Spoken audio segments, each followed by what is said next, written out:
নমস্কার, ফিনোলজি বাংলাতে আপনাদেরকে স্বাগত জানাচ্ছি।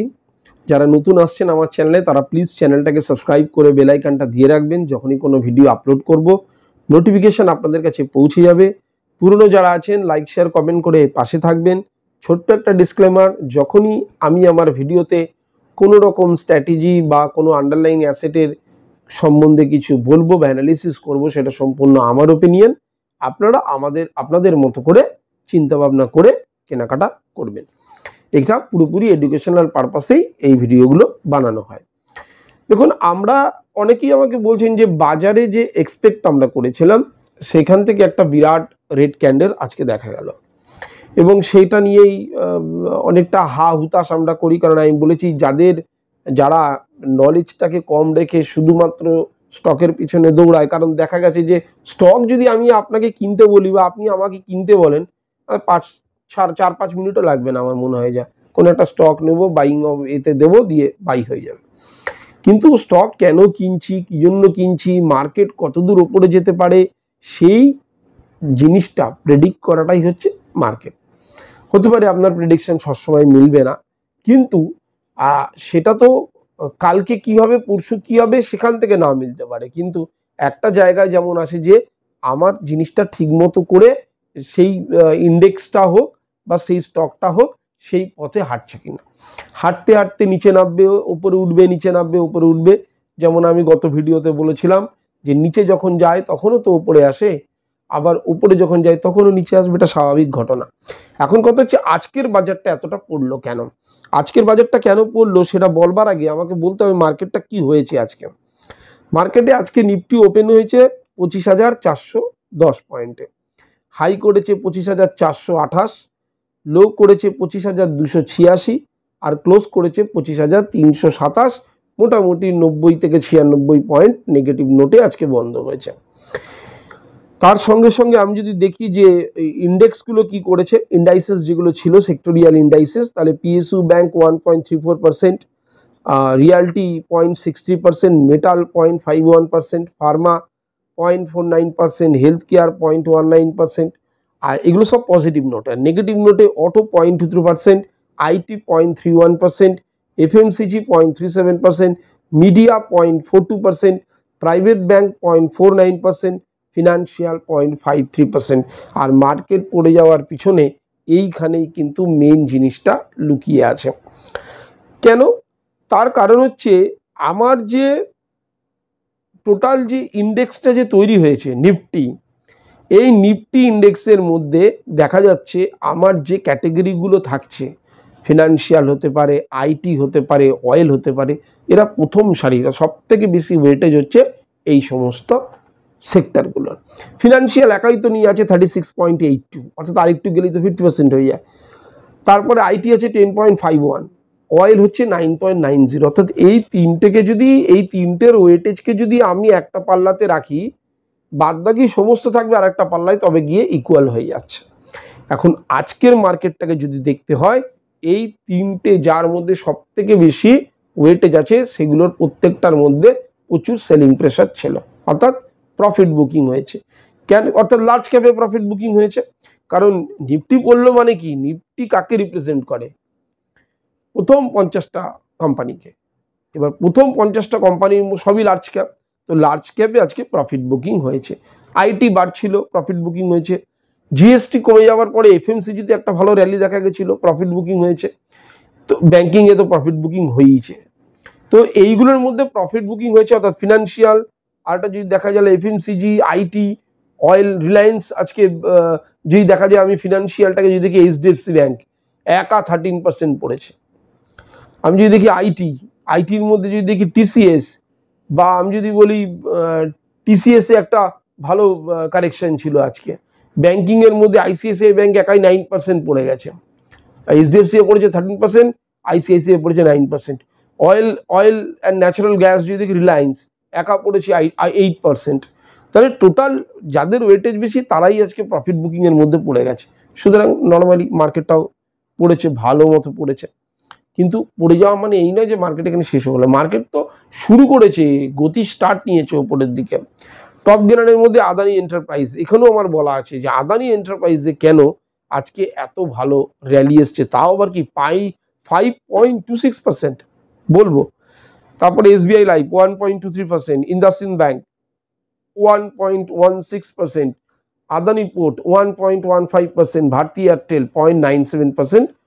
টপ গেনারে আছে এই কজন। টপ লুজার যদি দেখি ACL টেকনোলজি 1.59% আইটি থেকে, ICICI ব্যাংক 1.35 প্রাইভেট ব্যাংক থেকে, Trent 1.21%, Titan 1.18%, Mahindra and Mahindra 1.13% negative নোটে বন্ধ হয়েছে বা টপ লুজারে। এখন আমি বলেছিলাম যে আজকে মার্কেটে কেন প্রফিট বুকিং হয়েছে। যদি আমরা ঠিকমতো করে একটা জিনিস লক্ষ্য করি, চার্টে গিয়ে যদি ডেলি চার্টে গিয়ে দেখেন 24,400 থেকে র্যালি নিয়েছে মার্কেট, সেখানে উঠলো 25,400, অজান্তেই কিন্তু 1000 পয়েন্ট উঠে গেছিল। তো 1000 পয়েন্ট উঠেছে মানে প্রচুর ইনভেস্টরের প্রফিট বুকিংয়ের জায়গায় এসে গেছিল। সেখানে ওপরের সারির যে সেক্টরগুলো আছে তার মধ্যে প্রফিট বুকিং এসছে। যদি ভালো করে অ্যানালিসিস করেন এটাই দেখতে পারবেন। কালকে মার্কেট কী হবে, সেই কালকে বলতে সোমবার দিন মার্কেট কী হবে যদি বলা যায়, ব্যাংক নিফটি সেন্সেক্স সবই আজকে নেগেটিভ নোটেই বন্ধ হয়েছে। নিফটি মোটামুটি এখন যেখানে ট্রেড করছে সেখান থেকে সাপোর্টটাকে আমি আগে বলবো, যেহেতু নিচের দিকে পড়েছে 25,275 পর্যন্ত আমাদের কোনো চিন্তা নেই। 25,275 আমার মনে হয় না নিচে নামবে, 25,275 এসে সাস্টেন করে উপরের দিকে উঠবে। যদি নেমে যায় তাহলে বলতে হবে সেন্টিমেন্ট নেগেটিভ হলো, সেক্ষেত্রে পুটের দিকে আমরা পজিশন বানাতে পারি। পরপর S1 S2 3 হচ্ছে 25,245, ভেঙে গেলে 25,215, আরও নিচের দিকে নামলে 25,125। এখন যেখানে ট্রেড করছে সেখান থেকে রেজিস্ট্যান্স হচ্ছে 25,430। 25,430 পর্যন্ত যা হবার হোক, কোনো রকম পজিশন আমরা নেব না। যেই 25,430টা ওপরে যাবে তখন আমরা সেন্টিমেন্ট পজিটিভ হবে, সেক্ষেত্রে কল সাইডে আমরা একটা পজিশন নিতে পারি। পরপর R1 R2 R3 হচ্ছে 25,460, উপরের দিকে আরও চলে গেলে 25,490, আরও উপরের দিকে যদি চলে যায় তাহলে 25,525 হচ্ছে এর পরপর তিনখানা রেজিস্ট্যান্স লেভেল। এর সঙ্গে সঙ্গে আমি একটু ওপেন ইন্টারেস্টটাকে যদি দেখি 25,300, এই যে লেভেলটা, সেখানে 67 লাখ মনে করছে 25,300 উপরে মার্কেট যাবে না, আর 1,40,00,000 মনে করছে 25,300 মার্কেটে ওপরে যাবে। সুতরাং নিচে যাওয়ার তো কোনো প্রশ্নই আসছে না আর আপাতত এখানকার মধ্যে। এবারে শনি রোববারে কোনো নিউজ আসতে পারে, প্রি মার্কেটে অনেক পজিশন তৈরি হতে পারে। এরপরে যদি দেখি 25,400, সেখানে 1,69,00,000 বলছে মার্কেট এর উপরে যাবে না, 57 লাখ বলছে মার্কেট এর নিচে মার্কেটের উপরে যাবে। শুধু এই ক্ষেত্রেও 25,400 একটা ভালো লেভেল। 25,350, 68 লাখ 60 লাখ কোনো এটার কোনো ভূমিকা থাকছে না, যেহেতু মোটামুটি ইকুয়াল আছে। গিফট নিফটিকে যদি দেখি আজকে 25,480, এইটাকে বারবার রেজিস্ট্যান্স টাচ করে নিচে নেমেছে। 25,415-তে এখন ট্রেড করছে। হয়তো কালকে মানে সোমবার দিনকে যদি দেখা যায় এই 25,400 লেভেলটাকে যদি ভেঙে ফেলে গিফট নিফটি, তাহলে কিন্তু আমরা সোমবার দিনকে একটা গ্যাপ আপ দেখতে পারবো, এটা মাথায় রাখবেন। সোমবার দিন যদি গ্যাপ আপ হয় তাহলে কিন্তু আপনাদের পোর্টফোলিওতে যতগুলো শেয়ার আছে, বিভিন্ন যারা মোটামুটি ডাইভার্সিফাই করে ইনভেস্ট করেছেন, সেখানে কিন্তু একটা ভালো আনরিয়ালাইজ লস কিন্তু অনেকটা কমে আসবে, এটা মাথায় রাখবেন। আমি একটু আগে বলেছিলাম যে আদানি গ্রুপে এত র্যালি কেন। আমরা যদি একটু পেছন দিকে যাই, 24শে জানুয়ারি 2023 হিন্ডেনবার্গের রিপোর্ট যে আদানির উপর আনা হয়েছিল, যে স্টকের উপর প্রচুর ম্যানিপুলেশন নিয়ে একটা তার উপর অ্যালিগেশন আনা হয়েছিল, সেইটা নিয়ে কিন্তু সেটা যখন চলেছিল সেই মুহূর্তে তার রেস কিন্তু আদানি গ্রুপে এখনও আছে। দেখা যাবে আদানি গ্রুপের এখনও এমন স্টক আছে যারা কিন্তু 70 থেকে 80% এখনও নিচে আছে। যেমন আমি যদি আদানি গ্যাসের কথা বলি, 70 থেকে 80% এখনও নিচে আছে। আদানি ট্রান্সমিশন এখনও নিচে আছে। হুইলমার তো বিক্রি হয়ে গেছে। আদানি এন্টারপ্রাইজেসেরও খুব ভালো ছিল না, পোর্টেরও খুব ভালো, পোর্ট অ্যান্ড পাওয়ার কিছুটা হলেও রিকভার করেছিল। কিন্তু ওই হিন্ডেনবার্গের রিপোর্টের পর সেবির একটা ইনভেস্টিগেশন চলছিল, কন্টিনিউয়াসলি চলছিল। সুতরাং আদানিকে নিয়ে আদানি একসময় প্রচুর রিটার্ন বানিয়ে দিয়েছে। এই গৌতম আদানির উপর প্রচুর অ্যালিগেশন আসার পরে সেবি একটা ইনভেস্টিগেশন চালু করেছিল, সেই ইনভেস্টিগেশনটা কিন্তু কন্টিনিউ চলছিল।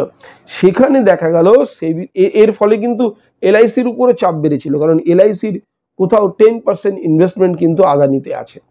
এসবিআই এর বড় লোন কিন্তু আদানিকে দেওয়া আছে। এদেরও আদানি বাড়লে এগুলো বাড়তো, আদানি পড়লে এগুলোও পড়তো। তো দেখা যাচ্ছে যে সেবি কিন্তু ক্লিন চিট দিয়ে দিয়েছে আদানি গ্রুপকে যে তারা ইনভেস্টিগেশনে কিছুই খুঁজে পায়নি। কারণ যে যে অ্যালিগেশন এনেছিল হিন্ডেনবার্গ সেই তো শেষ। সুতরাং সেখানে দাঁড়িয়ে আর ইনভেস্টিগেশন অতটা চালিয়ে লাভও নেই। তারপরে ইনভেস্টিগেশনে কিছু পায়ওনি, সেই জন্য সেবি ক্লিনচিট দিয়েছে। আর ক্লিনচিট দেওয়ার পরেই কিন্তু আদানি এন্টারপ্রাইজের স্টক আজকে কিন্তু 5%-এর ওপরে দৌড়েছে। তার সঙ্গে সঙ্গে আদানি পোর্টও দৌড়িয়েছে। আশা করা যায় আদানি গ্যাস ফ্যাসও আগামী দিনে কিন্তু রিকভার করতে শুরু করবে। তো এটাই মেন কারণ ছিল যে একটা ভালো খবরও এটা যে ক্লিনচিট পেল। এবার ইনভেস্টার যারা আছেন তারা হয়তো ফোকাস করবেন স্টকটার উপরে, আর আগামী দিনে কিন্তু এখান থেকে র্যালি দেখা যেতে পারে।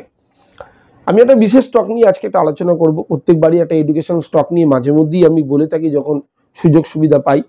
এরকম একটা কোম্পানি যে তার স্টেক বাড়াচ্ছে। এখন স্টেক বাড়াতে গেলে কি হয়, সাধারণত প্রমোটার কি করে, প্রমোটার এফআইআই ডিআইআই এর কাছ থেকে নিতে পারে না। কারণ যখন কোম্পানি সম্বন্ধে ভালো কিছু থাকে তখন এফআইআই ডিআইআই তারা তাদের স্টেক কিন্তু ছাড়ে না। তাহলে অটোমেটিক্যালি কোথা থেকে নেওয়া হবে, পাবলিকের কাছ থেকে নেওয়া হবে।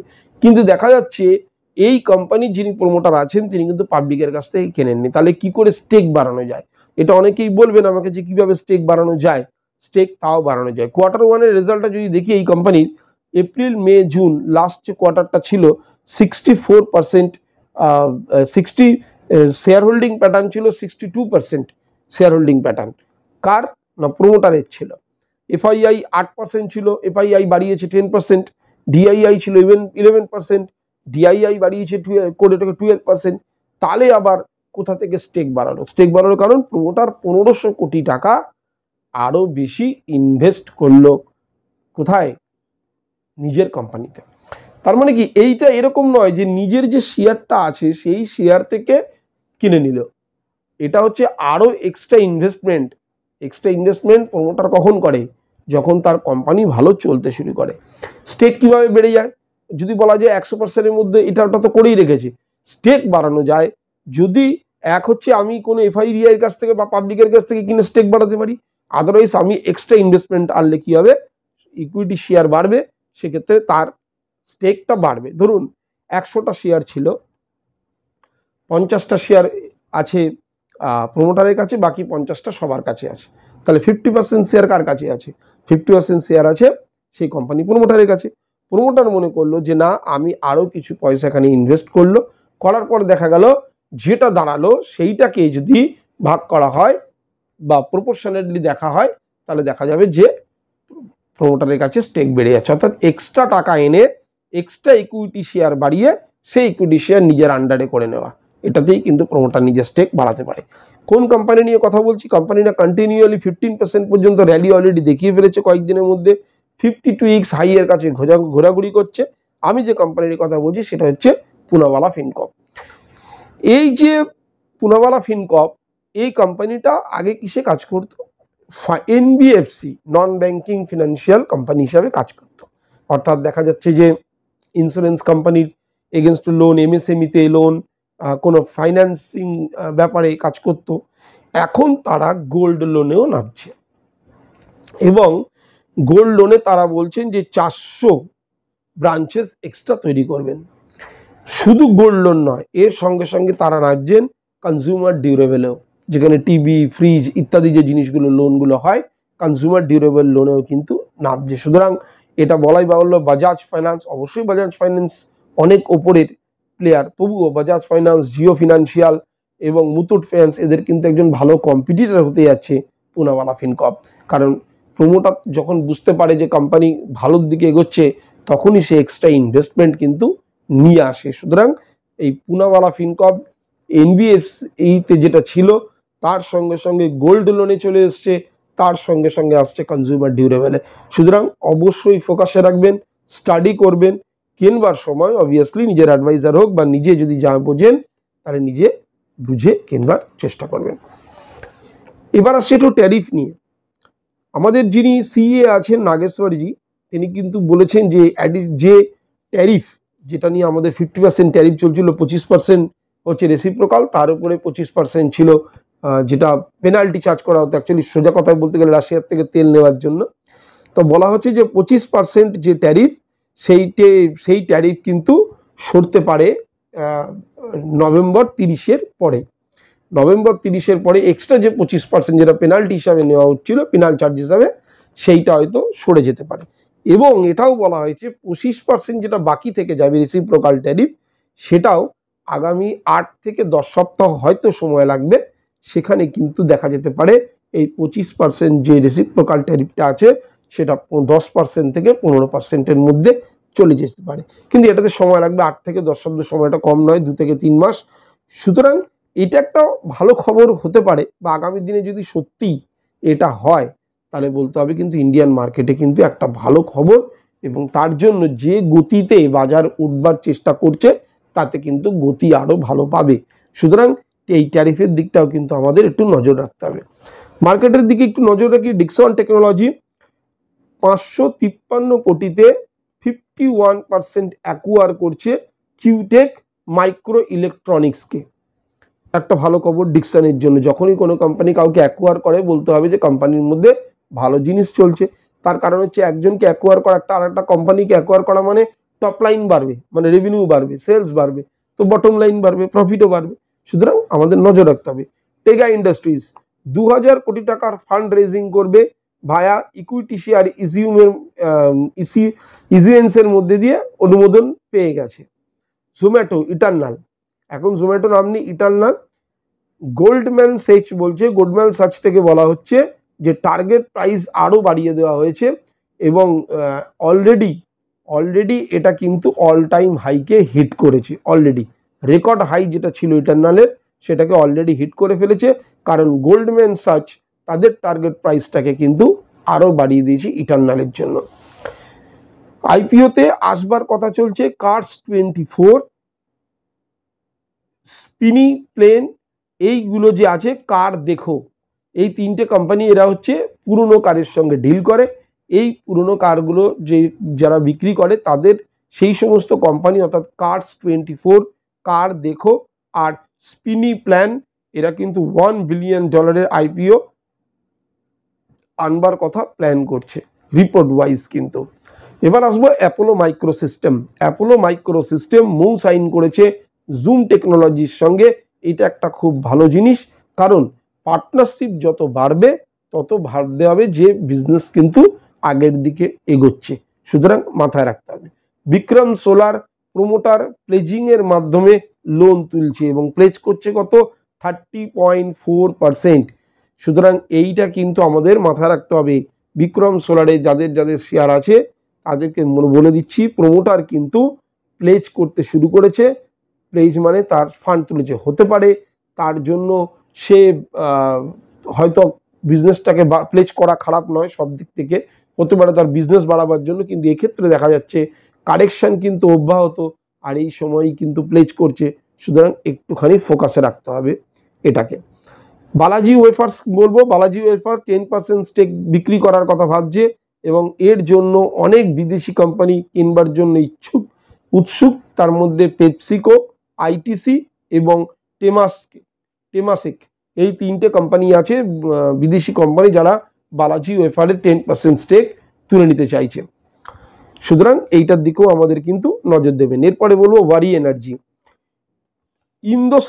ইন্দো সোলার নিজের স্টেক বের করে নিতে চাইছে ওয়ারি এনার্জি থেকে। সেই জন্য ওয়ারি এনার্জি কিন্তু, ওয়ারি রিনিউয়েবল এনার্জি কিন্তু এই মুহূর্তে একটু চাপে আছে, কারণ তাদের ইন্দো সোলার নিজের স্টেক এখান থেকে, এই ওয়ারি এনার্জি থেকে বের করে নিতে চাইছে।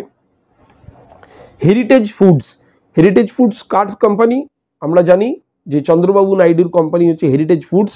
জিএসটি রিফর্ম হওয়ার সঙ্গে সঙ্গেই কিন্তু সে তার নিজস্ব প্রোডাক্টের নতুন দাম নিয়ে চলে এসেছে। তার জন্য কিন্তু হেরিটেজ ফুডে একটা ভালো র্যালি বা পজিটিভ র্যালি দেখা যাচ্ছে। তারা পনিরে 25 টাকা প্রতি কেজি কিন্তু দাম কমিয়ে দিয়েছে। এরকম আরও যেসব প্রোডাক্ট আছে সেগুলোর উপর দাম কমিয়েছে। প্রাইস লিস্ট অনেক বড়, আমি একটাই বললাম, তারা এগুলো সামনে নিয়ে এসছে।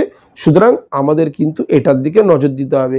অ্যাভেন্টেল এই একটা কোম্পানি কন্টিনিউয়াসলি অর্ডার পেয়ে যাচ্ছে। রিসেন্টলি বেল ভারত ইলেকট্রনিক্স থেকে 13 কোটি টাকার অর্ডার কিন্তু রিসিভ করেছে।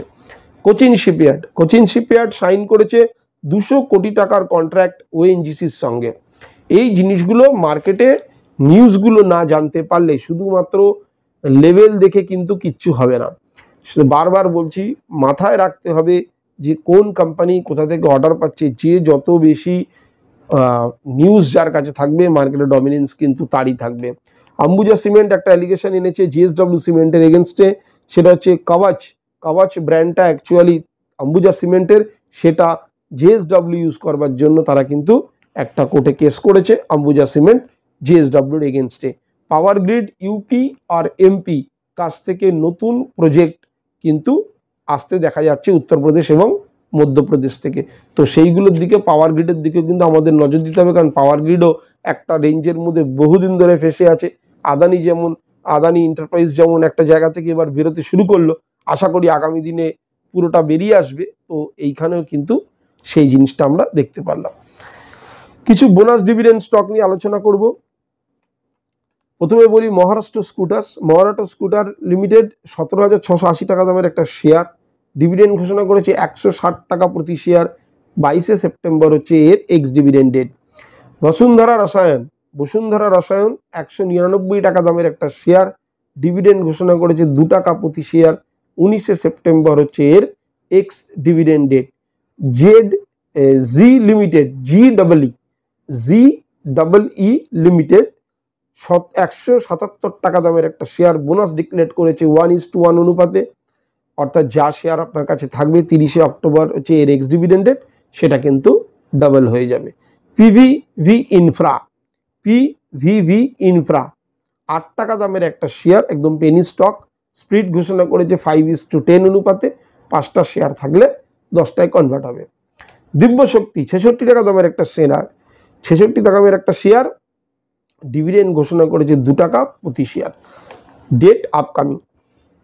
এই হলো আজকের টোটাল মার্কেট যা ছিল বলে দিলাম। তবে ভিডিও শেষ করার আগে একটা কথাই বলবো, যারা একটা মাত্র রেড ক্যান্ডেল দেখে চিন্তায় পড়েছেন কিংবা ভয়ে বিক্রি করে বেরিয়ে গেছেন, তাদেরকে বলবো পথ চলা কিন্তু শুরু হয়ে গেছে। এইবারে এই যে আমি বারবার বলেছি, আজকে মার্কেট পড়ে যাওয়ার কারণ হিসাবে যে সব থেকে বেশি ওয়েটেজ অ্যাকচুয়ালি কী হয়, যখন আমার ওপরের দিকে যাদের বেশি ওয়েটেজ থাকবে সেগুলো যদি উপরের দিকে যায়, মার্কেট সেদিনকে উপরের দিকে যাবে। আর যদি সেগুলোতে সেলিং আসে, মার্কেট নেগেটিভ অর্থাৎ নিচের দিকে যাবে। সেলিং প্রেশার ছিল, বিক্রিবারটা চলেছে, কিন্তু সোমবার থেকে আবার ঘুরতে শুরু করবে। ওই সপ্তাহটাও কিন্তু খুব ইম্পর্টেন্ট হতে যাচ্ছে আমাদের কাছে। যদি কেউ মনে করেন যে না আমি সেল করবই, তাহলে কিন্তু নেক্সট উইকের জন্য অপেক্ষা করবেন আশা করি। কারণ একটা র্যালি যখন আপনি নেগেটিভ সাইডে এতদিন যে ডাউন ফেজে ছিলেন, সেই সময় যদি নিজে ধৈর্য ধরে রাখতে পেরেছেন, তাহলে আপসাইডেও সেটা ধরে রাখুন, আশা করি ভালোর জন্যই হবে, যেটা বলছি ভালোই হবে। তো যাই হোক, কালকে যেহেতু বন্ধ, কালকে আমি একটা এডুকেশনাল পারপাসে একটা ভিডিও দেব, সেটা অবশ্যই দেখবেন। কারণ সব সময় এইগুলো তো আছেই, তার সঙ্গে সঙ্গে মার্কেটটাকেও জানতে হবে, মার্কেটটাকেও শিখতে হবে। যত বেশি নলেজ গেইন করবেন, মার্কেটে নিজে তো বুঝবেনই, অপরকেও বোঝাতে সাহায্য করবে। আজকের জন্য এতটুকুই। যারা আমার চ্যানেলে নতুন আসছেন তারা প্লিজ চ্যানেলটাকে সাবস্ক্রাইব করে বেল আইকনটা দিয়ে দেবেন। পুরনো যারা আছেন লাইক শেয়ার কমেন্ট করে পাশে থাকবেন। পুরো ভিডিও দেখার জন্য অসংখ্য ধন্যবাদ। নমস্কার।